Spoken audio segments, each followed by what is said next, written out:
नमस्कार, मी सुहास पवार. मेन मराठी 24 तास मध्ये आपले स्वागत. सर्वसामान्यांचा विश्वास मेन मराठी 24 तास.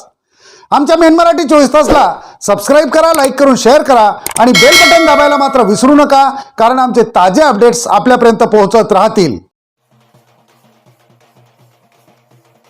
नमस्कार, मी सुहास पवार. गेली 2 दिवस सर्व सोशल मीडियावर एक व्हिडिओ व्हायरल होत आहे आणि त्यामध्ये एक व्यक्ती आपलं नाव सांगत आहे, निरंजन वसंतराव नाईक, आणि त्यांचं म्हणणं आहे की मी पुसदमध्ये येत आहे आणि मला पुसदमध्ये येण्याची कोण रोखते. आता त्यांना रोखतंय कोण हा तर गहन प्रश्न आहे, परंतु आम्ही त्याच बाबतीत तांड्यात फिरून लोकांच्या प्रतिक्रिया घेत आहोत की हे निरंजन नाईक कोण आणि ते येणार आहेत कशासाठी. तर आपण आहोत एका तांड्यामध्ये. जय शिवालाल, जय लोभिवंत महाराज, जय वसंत.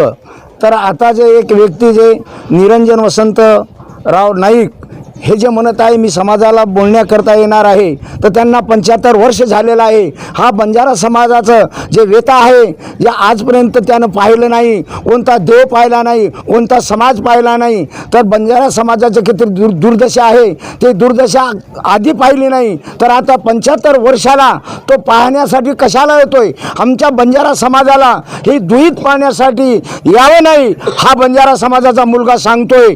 आजपर्यंत वसंतराव नाईकाचा वारसा चालवणार सुधाकरराव नाईक, मनोहरराव नाईक, मधुकर नाईक, निलय नाईक, इंद्रनील नाईक आणि मोहिनी ताई, आणि वसंतराव नाईकाचं स्वप्न साकार करण्यासाठी संजय भाऊ राठोड सुद्धा हितचिंतक आहे.